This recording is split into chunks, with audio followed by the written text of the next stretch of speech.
going on, buddy? The football show brought to you by KG Law, the blue light glasses brought to you by the Breeders' Cup, and staring at horse programs all day yesterday.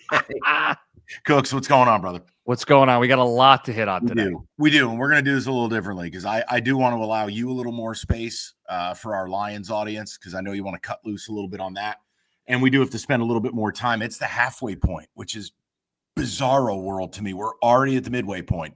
So let's just dive in. We got our 5 big things brought to you by KG Law. Let's start with the game that just ended literally 90 seconds ago. Yeah. First of all, great call by you. You were on the right side all day. You were on the Bills. You went against your Lord and Savior, Patrick Mahomes. Bills 28, Chiefs 21. Who does it say more about? It says more about the Bills. Now, I know you're going to tell me they've done this before, right? 5 wins in the regular season. Hey, people. We've set a record. I've been vilified 7 seconds into the show. Not saying a thing. Go ahead. I know you. We do enough of these shows together. I know you. And you're right. That's the other thing. You're right. This is just the regular season. But, Mike, I loved what the Bills did in the offseason, not only drafting, but addressing defense in free agency. And they are setting themselves up to host the meeting in the playoffs, which they have rarely done. And that's why I think this was such a big deal to win this game. It does put them in the driver's seat head-to-head to host the game when they meet in the postseason. You ready? Mm-hmm. I agree with everything you said. They built this defense to beat this team. Look at the front today. And, I mean, look, they have an organizational plan to keep Bosa healthy. We're at the midway point. It's working. He had a wonderful game. Epineza had an unbelievable – I'll tell you one thing. Did you see the hit he had on Mahomes near the sideline? That was like a wrestling move. I go, oh, dear, here comes 7 flags. Nope. Look, they held Mahomes, and I know you've got the exact number, but it was funny. It was like the third quarter. You and I hadn't spoken. We had texted a little bit, and, we're in the document working on the show. Mahomes was under 50% for most of this day, and I don't know if he ever crept above it. Yeah, he finished 15 of 34. Romo said near the end of the game, lowest completion percentage for Mahomes in a regular season game. Ever. Yeah. Yeah. I mean, look. It's a huge win for the Bills. Now, the Bills have a different issue. The Bills got to make sure they win their own division, which I know we'll get to. I'm just saying. Yeah. Patriots keep rolling, and it wasn't pretty. We'll get to that later. But I hear you loud and clear. Built to take away the deep shots, pass rushers in waves, Milano healthy, right? And eventually Ed Oliver healthy. They needed this game. It says more about Chiefs. Chiefs need a running back by Tuesday. Kareem Hunt can help you in the short yardage, the goal line. They need some elusiveness back there. They haven't had it all year, not even when Pacheco's healthy. Yep. Let's go to number 2. This is just a PSA for people, no matter where you're tuning in from. And this happens all the time to Jim and I locally here in Detroit, which many of you hear us every day. You get too damn comfortable thinking everything and no jokes about Jim's discotheque. You just get comfortable. And then, oops, Panthers beat the Pack. Oops, Vikings beat the Lions. Oops, Steelers dust the Colts. This is every week in this league. So here's what I drew up for you, because to me it was like the anatomy of these shocking losses. It's always the same. The cause of death is always the same.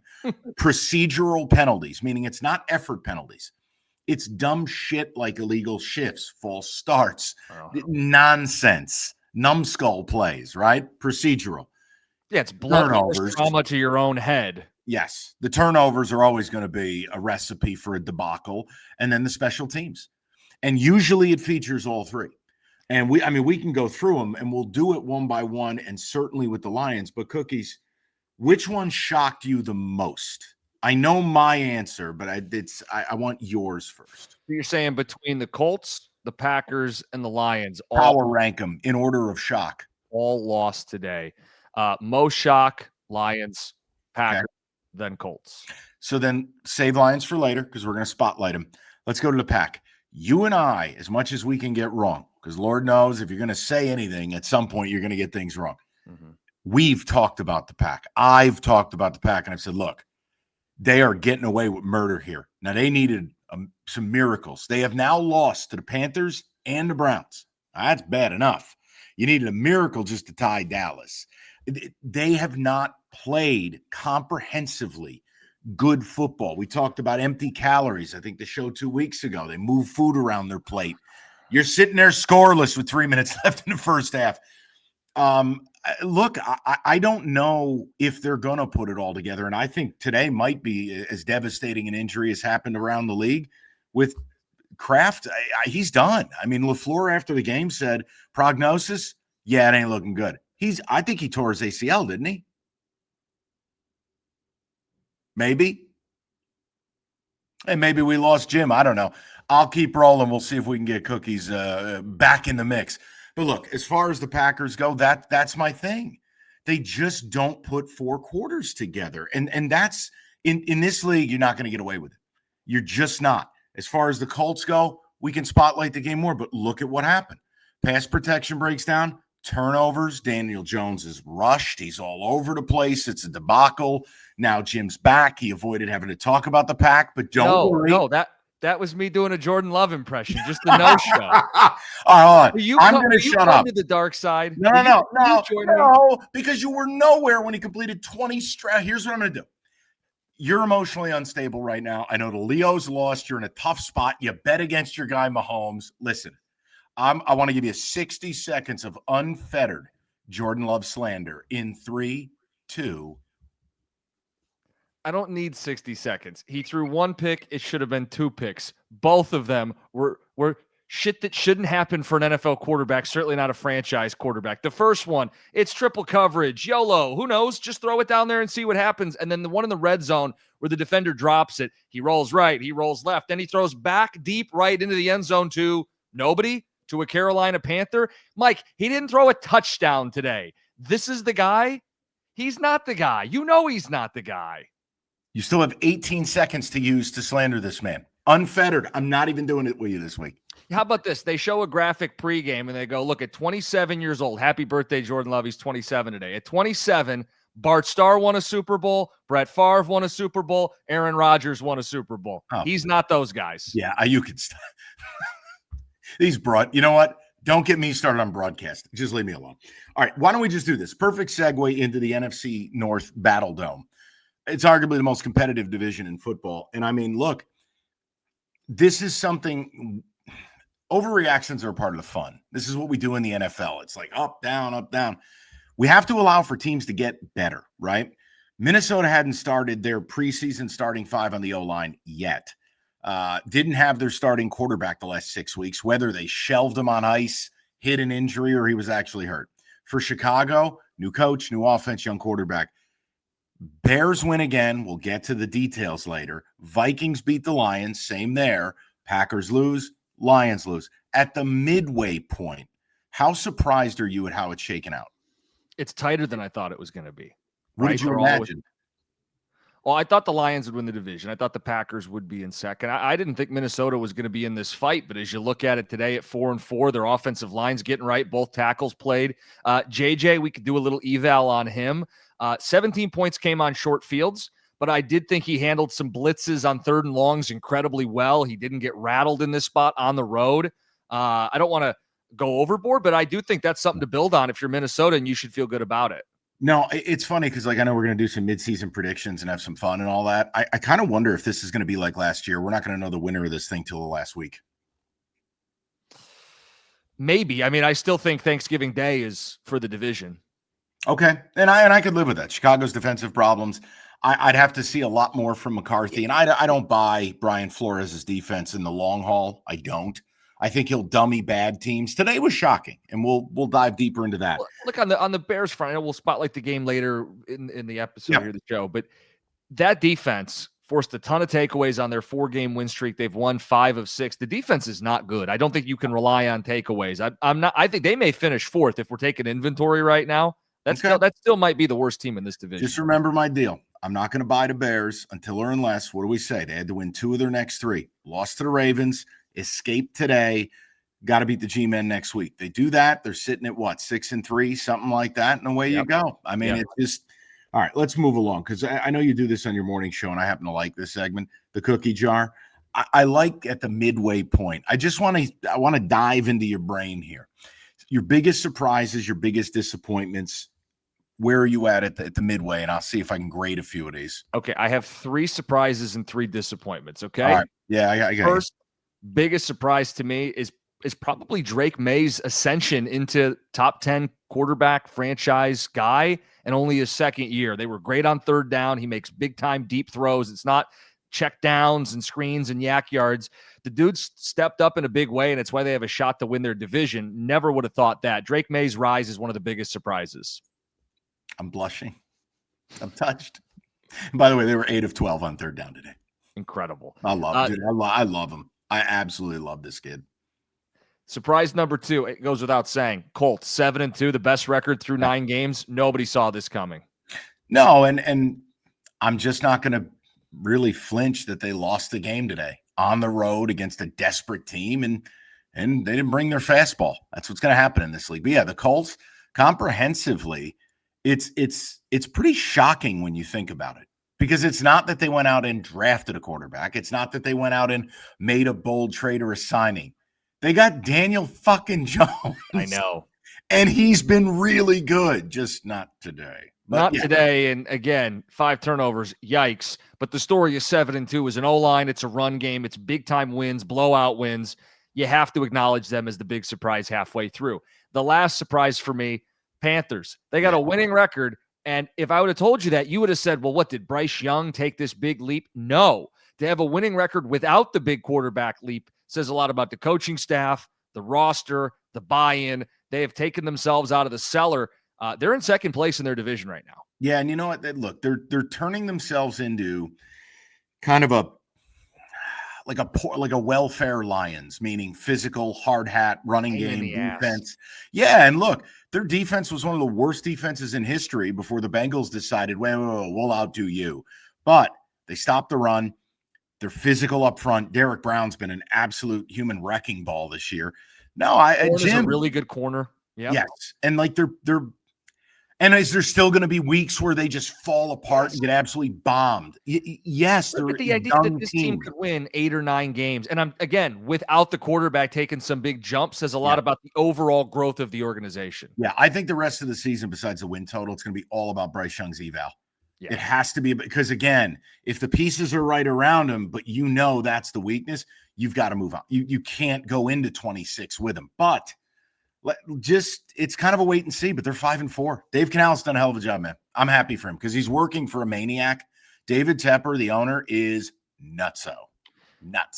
3 disappointments. I'm going to give you all 3 of them, and you can choose to drill down on any of them. All right. The 3 big disappointments for me. 1, the Commanders, who we'll get to for Sunday night, but 3-5 after an aggressive offseason, after winning a playoff game last year. 3-5 is a disappointing start. The Bengals, here we go again. The quarterback gets hurt. Don't get to talk about them down the stretch. And then the Falcons. Penix and the Falcons' failure to launch. They're one of the disappointments too. Yeah, look, I was down on the Commanders preseason, so I can't say that's a disappointment. Right, they go out and had Tunsil and Debo, and they were supposed but to. But I didn't like their offseason. Look, I picked them to miss the playoffs, brother, so I can't be disappointed. No, but the headline coming into the year was, wow, this team's going to build off of it, and they've done anything but. Man, enjoy that. It's the oldest team in football. To me, it'd be Atlanta. I got fooled again. It was Lucy with the football again. Raheem Morris again. Today they lose a game because they can't make an extra point again. It's just yikes. All right, let's get to second half prognostication, the other side of this, which is if there are any bold takes you would like to offer, we are at the halfway point. You have your data. You don't have to go crazy. These don't have to be first take, hot take things. Anything you'd like to throw out there, because I've got 2. I think we go alternating. You, me. Go ahead. Patriots are going to win the AFC East. This is Drake May's world. We're all just living in it. Even on a day where the Bills beat the Chiefs, you're going to go, all right. I'm feeling the vibes, man. Drake May that's my guy. He's awesome. And you got the head-to-head on your side. Yes. At least for now I do. But yeah, there's no way they're beating them twice. Come on. All right. I'll go Ravens are winning the AFC North. Feel good about it even with the Steeler win today. Respect. You were on this early. You were on it at the bottom. You deserve all the upside of the stock, the penny stock you purchased. And Lamar, I know Thursday night, he had the 4 touchdowns against Miami, but it's getting his sea legs under him, and they are ready to make a run. Jim, wins are wins, too. When you're sitting there the way they started the year, I don't care if they play Jackson Lumen Christie. I don't care who they play. Wins are wins. They got to stack them. I guess I already gave you one of them. I don't think we're going to know the winner of the NFC North till the last week of the season. Full Matrix, full American Gangster up on the board. This guy works for this guy.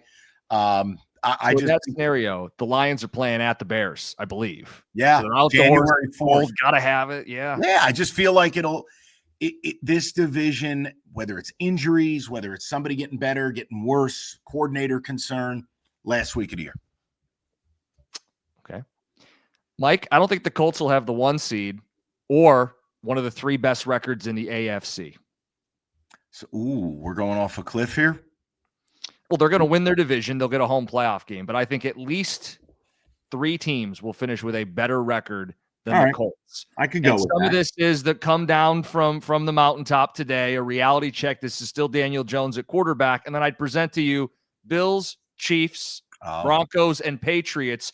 3 of those 4 will have a better record than the Colts. Okay. Yeah. No, I can get that. The last one, it was actually just a joke that was supposed to be between me and you, but I guess I have to say this now. I was just messing with you putting this on the sheet.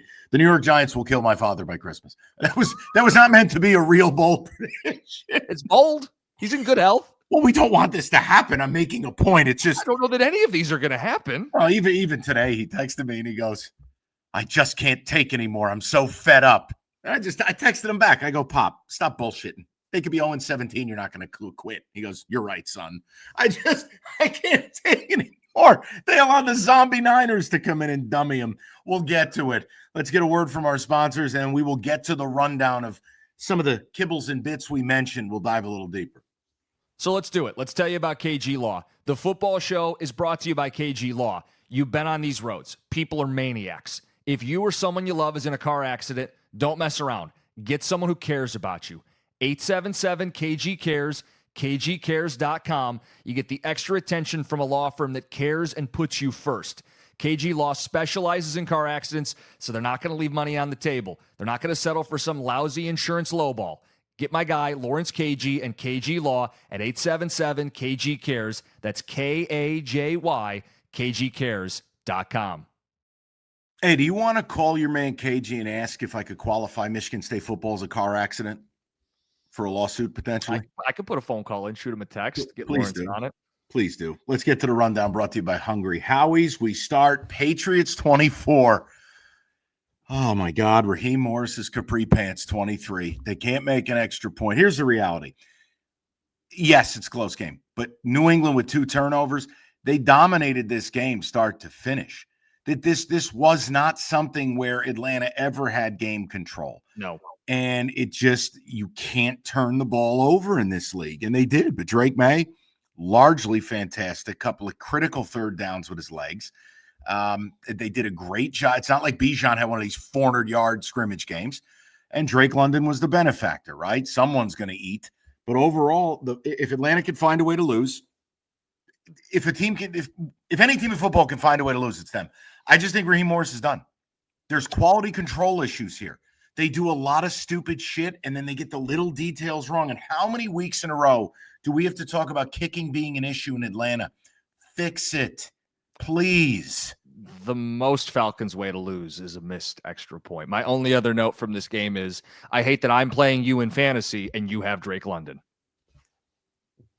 I just gave it a Jordan security guard. You're not even going to make the playoffs. You're just here to ruin my day. Well, we don't know that. I'm in the mix. How dare you? All right, let's shout out Bucky Irving's ankle, knee, and lower extremities. He's killing me. Broncos 18, Texans 15. This was gross. First of all, shout out me being on the Texans. You lose Stroud to a concussion early.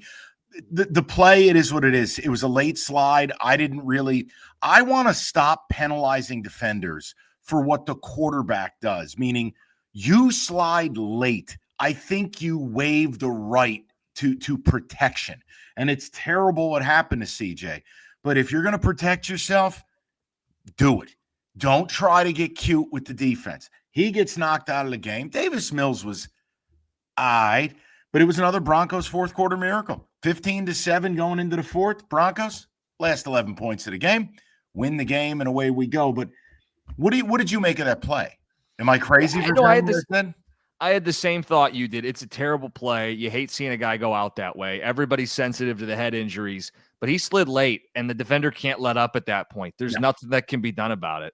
No, but that's my whole point is like we have to stop vilifying the defense. Like at a certain point, no. It's the same thing in college football when these guys, they lower their head and then the defender hits them. And it's like, well, the offensive player lowered his head. How is it targeting? No. There's just certain things in football we've got to allow for.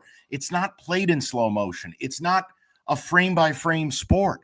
And CJ didn't do himself any favors. And look, I think the Texans probably win if he's healthy, but we do have to make this note about Denver. Best fourth quarter team in football. That's not an accident. They're 7-2, 11-0 in the fourth quarter. We can't ignore them. Also, too, hey, your calling cards defense, you got your backup in there. Where are you on how do you let Bo Nix get out the back gate for 30 yards on a scramble? Man-to-man defense or not? Give me a break. There was no one in the TV screen. He was like a horse alone on the lead. 8 legs in front of everybody. Ain't nobody around. I'm going, come on, give me a break. This isn't Randall Cunningham or Michael Vick. It's Bo Nix. Let's go Chargers Titans. I don't want to waste too much time on this. This game was wild, but I have a big declaration that comes out of this. Even though the Chargers won today, I'd like to declare their season over because Joe Alt was not wheeled off the field. He was carted off the field. The poor kid can't catch a break. Looks like an ankle. No Joe Alt, no chance. And for those of you watching this for the first time or listening, understand, we've talked about the Chargers all year. I had them winning the West preseason. They've now lost 3 offensive tackles. They bring in Bobby Hart, who was on the couch basically with Jim and I, and he was playing right tackle. When Alt plays, they pause the problems. But when Alt has been hurt, it's 15 pressures a game on average against Justin Herbert. They're not going to get home. They're just not. No, the floodgates open. Herbert sacked 6 times today. If he is seriously hurt, they're done. Yeah, I do want to just look. Tennessee had a return TD. They had a pick 6. They are horrific. And the saddest. How do you lose? We've spent so much time talking about how the way that you steal a game in this league or the way like turnovers are supposed to kill you. I'll tell you give up a pick 6 and a punt return touchdown, the Chargers are supposed to lose that game, but Tennessee is a special brand of awful. Welcome to Titans football, baby. I thought of you, and I wasn't going to text you because I want to bother you because the Lions are playing, and I'm doing both, and I like you focused in on the Leos, solo because I know it's your passion. Jim, there was a highlight, and there should have been Sarah McLachlan playing in the background, like in the arms of an angel. They did a slow-mo, like head on. Cam Ward rolling out. His footwork, his bottom half, you'd think he was throwing on ice. And then he's like, and the ball, the ball like squirts out of his hand. He gets his receiver killed. And I'm going, frame that moment. Titans football 2025. It's morbid. It's totally morbid. Jim, they may not win a game the rest of the year. I don't care. They are horrific. Steelers, Colts. Let's dig in a little bit. 6 turnovers for the Colts. But this was where, happy Halloween, Daniel Jones turned back into a pumpkin because he is very similar to Goff in this regard. They need to be insulated. That's not an insult. It's about skill set. Daniel Jones under fire, not comfortable. Turnovers galore. By the way, you can't be throwing the ball 50 times. He's not that kind of quarterback. And for a week, he looked like Danny Dimes wearing giant blue. Steelers, it's a great bounce back because they got to go to the West Coast next week. They got dusted last Sunday night at home. This is a Tomlin spot. Home as a dog, off a loss, got to have it. They got it, but I still don't believe the Steelers are going to stack wins. I still don't think they're a good football team. I don't either, and it's why I'm in on the Ravens capitalizing on it. On the Colts, this was fuel for anybody who didn't buy it, right? And time will tell, but this was perfect. If you were waiting on the sideline for the gotcha moment, this is Daniel Jones turning into a pumpkin. And, Mike, I did make a note of this. If you look at Super Bowl odds, the Colts are not in the top 5 or 6. The book's been telling us this is a cute regular season story, and you just got a snapshot of what they think. Colts this year or the Commanders last year? True or false? Different comp. I mean, maybe they're the Vikings of last year. Good. I like that one better. Minus soulless ginger quarterback. No, you know what's funny, too, and you see this with the NFL a lot. You see it in college even more. The whole gotcha fandom thing. It's like, okay, cool. So here's how we can play this. Let's just let everything play out and we'll see at the parade. And then we'll offer you our nuanced takes. Like, I always laugh at shit like that. Like, the NFL's a week-to-week league. You just got to go with it, react to it, have some opinions, and you're going to be wrong about shit. Yeah. It's just always funny, like, how people get where it's like, I'm sure, like, Eagle fans are all in their feelings this week. Like, you buried us too early. Shut up, will you please? All right, let's go to the 4 o'clock window, can we? Jags, Raiders. And that's all I have to say. Look, the game was 6-6 for the longest time. It was dreadful. So naturally, they said, hey, let's go to overtime and have more football. The only thing I'll tell you, Brock Bowers being back, it was good to see. Look healthy for the first time all year. He's fabulous. And you set the NFL record for meaningless long field goal by Bob Little or whatever his name is. It's just, I'm disgusted with kickers. This must end. The guy was kicking the ball from his own end of the field. The thing was good from 80. Like, what are we doing here? What are we supposed to do with Jacksonville? So they win this game and they're 5-3. Nobody believes in them. No, they're not good. They're not good. And Trevor Lawrence is good. Didn't throw a touchdown pass today. Threw a pick. Yeah. Look, ATN is a thing. The running game is a thing for them. But if they're not forcing a shitload of turnovers, they're not beating anyone of note. Just quickly, because I know this game isn't really that important to many people watching. Where do we got to be? At the same time, if just to put the Jacksonville hat on here for a second, they get the ball in overtime. They go on a long drive. They do score. And then at the end of the game, they still get the stop on the 2-point conversion. I don't think it amounts to really anything, but this is, I guess, a good win for Jacksonville. It is. Look, when you got to walk before you can run. They got to win games. But do I think this is going to last into November, December? No, I don't. Rams and Saints, it's a lot of the same. I mean, basically, I'm giving you something for the future. This is going to be funny for the pod. We're going to bet this game. I don't care. It's going to be bully corner in advance. The Saints and Titans are going to play a scoreless tie in week 17, and both teams will be launched to the sun. The Saints and the Titans are a special kind of bad. Rams a lot, Saints a little, and it wasn't even as close. If you pull up the box score, like if you're a box score analyzer, win probability, all that crap. I mean, Rams, 180 yards rushing, Saints 40. Rams offense, 500 yards, Saints 150. Jim, it was as ghastly as it gets. Matthew Stafford, is there a MVP case starting to emerge here? Not because they beat the Saints, but start to take a look at what he did. 4 touchdowns, tack it out of the season total. 21 touchdowns, 2 picks. The offense is really good. Yep. And the defense gets pressure. They heat people up. Only the Broncos came in, more sacks on the season. Yep. Mike, they played the Eagles so tough. Probably should have won that game. Same this regular season, same last postseason. If you wanted to sell me on a team out of the NFC, you could sell me on the Rams right now. Yeah, and it's quiet. It's businesslike. I think if he does anything in the second half like he did in the first half, it's like one of those Aaron Rodgers prime seasons of 40 touchdowns and 6 picks. Yep. Yeah. Why would I say no to that? 100%. Stafford's a warrior, man. And he's playing great football. And I just wouldn't sleep on the Rams also doing something bold at the deadline. They're Les Snead and those guys, they're wild. So yeah, 100%. I got no qualms about it. I'd be good with it, in fact, because no one else is really stepping forward and impressing me. So why not give it to the old fella? Do it for us old guys, will you please? I think he could win MVP. I think they could win the NFC. They look the part right now. Okay. Are you writing off your Lions? That's not what I just did. How dare you? How dare you? All right, let's get a word from the sponsors. Let's try to get you to eat some pizza, and then we'll move along to your Lions. Pay attention right now. Hungry Howie's offering a 51% off any large original or thin crust pizza. Those are the round ones, the right way, the way pizza's meant to be. 14-inch, 8-slice, throw whatever you want to. If you're a minimalist, I like plain pizza, or you want to load a garbage can on there, do whatever you like. 51% off. And don't forget the flavored crust. So pull up hungryhowies.com. You can order a large round pizza for carryout. 51% off. It's hungryhowies.com. All right, let's get to business. Lions, brought to you by Moran Chevrolet. They lose to the Vikings 27-24. Jim, I want you to take lead. This is your passion. I know you're very upset. I know you're smoldering underneath your fashion fitness gear over there. What do you have for the people?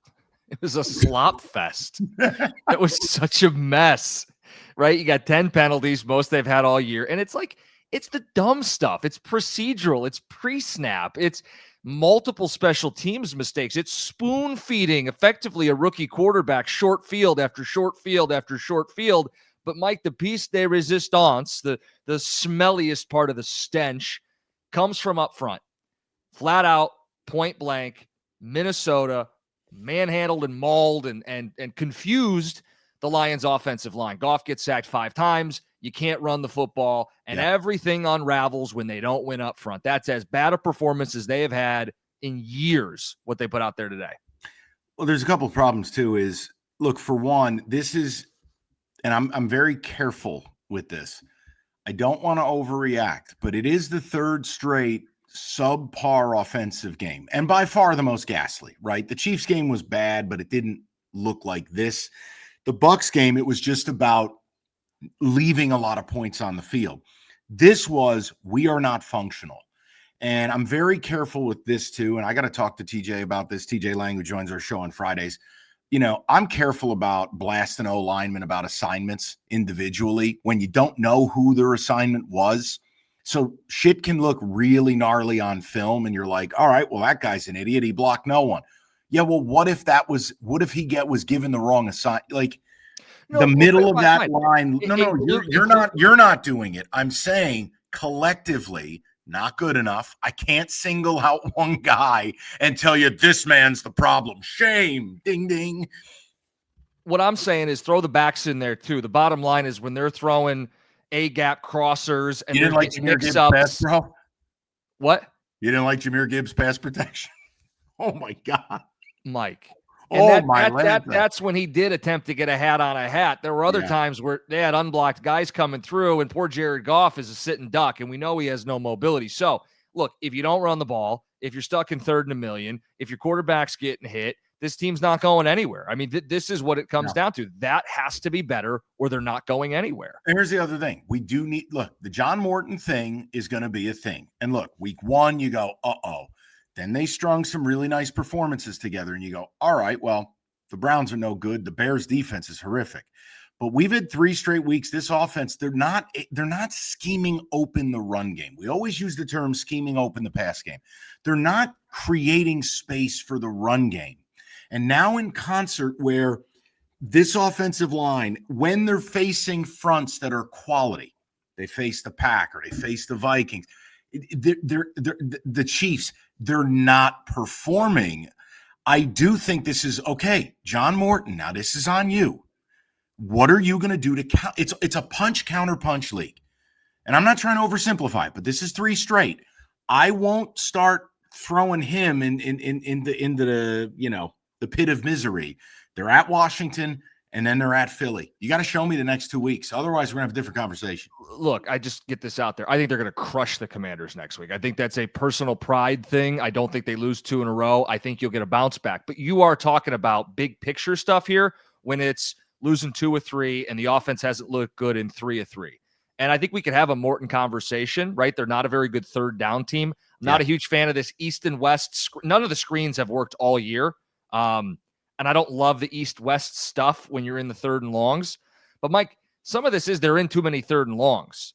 And I think a coordinator's only going to be as good as his offensive line. If an offensive line's generating a 3 or 4 yard push and you're on 3rd and 2, 3rd and 3, the playbook is your oyster. I as much as we can have a Morton conversation, to me it's about what you're not getting up front. Because if you're getting time, Goff's getting to that next read that's beautifully designed on a whiteboard during the week, or you're getting to the 2nd level in the run game and Jahmyr Gibbs is off to the races. When you don't win up front, it makes a good coordinator look like a bad coordinator. Well, here's the other thing. Okay, so who do you blame for this? Because I brought this up the last 2 weeks, and then fans think you're nitpicking. And it's like, well, no, these are first-class problems, but they're still problems.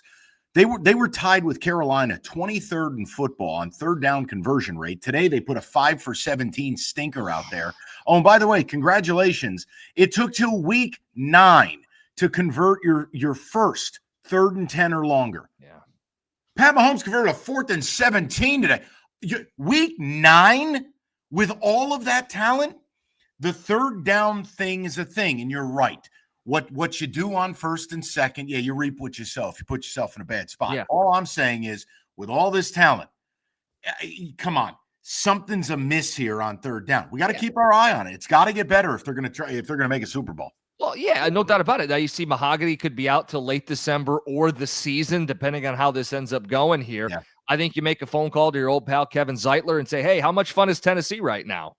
Can we get him back for a half-season push? I mean, because, Mike, it's so critically important that they get it right up front or the whole season goes down the drain. I'm worried about Taylor Decker. I'm just telling you that right now. I'm not worried about him as a human being. Like, he's going to give you everything he's got. He's one of the toughest sons of bitches in the league. But Jim, he's adding lower body injuries to a shoulder that hasn't been right since OTAs. They are managing it every week. You see the practice schedule. You see what they're trying to do. And that's why it becomes a long-term concern. Like, even if they go out and beat the Commanders this week, I mean, you're going to see a lot more when they go to Philly on Sunday night or the Packers on Thanksgiving, or more importantly, they're going to make the playoffs. What happens when you have to string together 3 or even 4 straight wins and you can't have a oopsie-daisy? We missed the guy unblocked up the gap. Well, and you don't have a quarterback that can cover up for that stuff. Exactly. That's not a shot at Goff in the least. It's just, if you're not going to protect that man, don't be mad when he's doing the surrender cobra. What the hell you want the guy to do? He ain't doing spin moves and pitchy woo-woos. And at the same time, I thought the Ravens game, they came out and pushed people off the line of scrimmage. This team is still capable of those things, which is why you don't panic, but it's got to be consistent. It's got to be a well-oiled machine. There's no more bye week. That's the other thing. This is out of the bye week. This is supposed to be the polished performance, and you got 10 penalties. You're missing assignments in the pass pro. Your special teams was a disaster today. And, Mike, there's no more exhale, catch your breath moment. It's a death march to the rest of the season now. Yeah, and look, you see this sometimes, and I'm not making excuses. I'm just telling you, there's no science to this. Sometimes teams come out slow, rusty, whatever you want to call it, out of a bye week. Is that something we expected or have seen from Dan Campbell? No. Did he own it? Yes. You just draw a line through it. I'm not going to make long-term decisions on one game. I'm not. I'll wait. They got the next 2 weeks. I know you're aligned with this. If they play up the next 2 weeks, we're not going to care about this. But if they don't, we're going to have a whole different conversation, Jim. It's just the idea. You're 10-point favorites at home against a quarterback making only his 3rd start. You're going to give him short fields. You can't keep up. You can't move the football. You look sloppy. And, Mike, now if we want to – you say we haven't seen this often under Dan Campbell. Last year after their bye, they blew out the Dallas Cowboys. But if we set that aside, week 1 is kind of your off-rest game, bad against the Packers. Playoffs off a bye, what they did against the Commanders last year, and then this off of a bye. It's 3 of the last 4 times that they've had a break. Actually, 3 of the last 3, they've come off a break and looked like this. He's turning on Campbell, people. Uh-oh. All right, let's get a word from Moran Chevrolet. Everybody take a breath. It'll be okay. We'll see how they play against Washington. Let's get a word from the sponsors, and then we'll go question of the week. Truck Month is back at Moran Chevrolet. Perfect time to elevate your tailgating at Moran, Michigan's #1 selling Chevy dealer. The best game days start in a 2026 Silverado LT Crew Cab. You can lease one right now for $179 a month, 24 months. A new Silverado for $179 a month. Come on. You're not going to see prices like that anywhere else. Lease a 25 Equinox LT, $299 a month, 36 months. The entire team at Moran makes the whole process simple, fast, and stress-free. So whether you're buying, leasing, or servicing your car, everyone at Moran makes sure you are well taken care of. Find your ride fast and easy at MoranExpress.com or stop by on Gratiot, just north of 15 Mile in Clinton Township.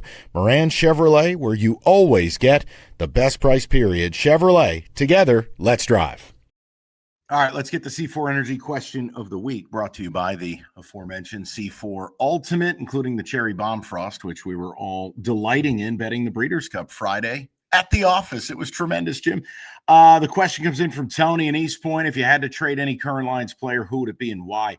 Tony, my question, why are you asking us to trade anyone? What the hell are we doing here, T? Can we say this is a bad question? Are we allowed to say this is a bad question? This is Boulder Dash. Who am I? Okay. This is an off-season question, not a couple days for the trade deadline when you're a contender. Who am I trading? No one. Not dealing anybody. It's ridiculous.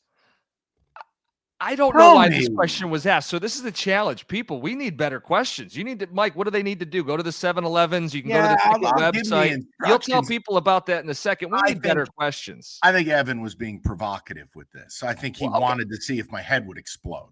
I'll answer the question because that's what we're here to do is answer the question. You have to trade any current Lion. Who would I trade? I trade Alex Anzalone. Good with it. I feel like Jack Campbell stepped up. Anzalone's going to be done at the end of the year. If you came to me and said for some reason a Lion has to leave the roster, I would trade away Alex Anzalone. I think Barnes has stepped up. I think Campbell is taken on that green dot role in the center of the defense, and Anzalone will be gone at the end of the season. Yeah, I'm good with it. I also would like to get some of those draft picks back that I gave up for a receiver I don't play. Yeah. Yeah, you're running more 2 tight end sets, still waiting on Tesla. All right, let's just move on. Hey, people, no more questions like that, okay? Let me give you the deal. If you have a question that makes sense, you can get to a participating 7-Eleven and do what needs to be done. You scan the QR code at the C4 Energy display or on the cooler and ask the question. And for a list of participating 7-Elevens, find the list and contest details at 971theticket.com. C4, the energy drink you need, 200 milligrams of caffeine in the regular, the performance energy, or 300 milligrams in the ultimate energy. And C4, it's not your traditional thing. They don't put any garbage in there. It's sugar-free. It's made right. And believe me, they got a lot of science behind it. You know what science means? Words I can't pronounce. So get to a 7-Eleven and find the QR code at the C4 Energy display. All right, Sunday Night Football cookies brought to you by Crocodile Cloth. Seahawks laying 2.5 on the road against the Commanders. 2 words, Road Warriors. Mike McDonald does not lose road games. I don't know what this guy's got going on. Seattle goes on a road, they don't lose. But Daniels is back tonight. This game is very scary to me. I had no read on this. Who's more desperate? Washington, clearly. That was my thought. I think Washington's going to win tonight, and I don't feel strongly about it, but I note that the line went from 3.5 to 3 to 2.5. You're not getting a good number if you like the Commanders here. I think this is a desperate spot with their quarterback healthy. And I don't know that this Seattle road thing's going to happen all year long. They're going cross country, west to east. Well, it's last year too. I mean, Jim, I think, and I apologize, people, if I'm off by 1 here. I think it's 9 of their last 10 on the road they've won. It's crazy. Does that feel sustainable? And it's no shot to them. I mean, it's just no, but there is a space here if we zoom out and go, all right, take all the emotional stuff and these factors away. Sam Darnold, while I don't think he'll ever win you anything of consequence, he's proving he can win you a hell of a lot of regular season games. And by the way, I hate giving Sam Darnold credit, but he's launched JSN's career into the stratosphere here. Like they could go, look, how about this? Any chance, I can't believe I'm going to say this, any chance of a primetime over 48.5? It could be fun. Yeah, because I don't care about fun. I want to make sure we're right. I don't love a side. I just kind of wonder if it's a 28-24 kind of game. Like, rooting for points is fun, and winning is fun, so it could be fun, yes. We don't like Washington's defense. You've highlighted old. Darnold can get to his spots, move the ball. I just want to back up for a second because we talk Road Warriors with Seattle. Are you aware of who they've beaten on the road this season? Okay, here we go. Go ahead. Jacksonville, Arizona, and a Steelers team we think's inflated. Just be very careful with it. Murderers, 3 Super Bowl teams. Okay. Right, just be careful with they're always going to show up on the road across the country, drop a bomb, and walk away with a victory. Jim says root for points and save 51% on pizza from Hungry Howie's. All right, tell them about Crocodile Cloth, and let's get to the football, shall we? All right, well, we got a second. Let's tell you about Crocodile Cloth. It's your do-it-all solution for life's toughest messes, and we love the Crocodile Cloth grill. Here's why. If you love grilling but hate the cleanup, these are going to be a game changer. They've got Crocodile Cloth grill. They're 10-inch by 15-inch. They stay wet a long time, and they're going to power through anything that gets caked on or baked on your grill. Crocodile Cloth can clean your cooler, your outdoor furniture, anything and everything that gets messy at your tailgate or cookout. So go to crocodilecloth.com/football show. Get a tailgate bundle and a free gift. As they say at Crocodile Cloth, go ahead, get messy. All right, let's get messy with points. Come on. You want to do the over? Sure. All right. All right, guys, thank you for listening, watching, or whatever the hell you do with this show. And we'll talk to you next week. Week 10. Where the hell did time go? Week 10 next week. This is the football show. We'll talk to you later, guys.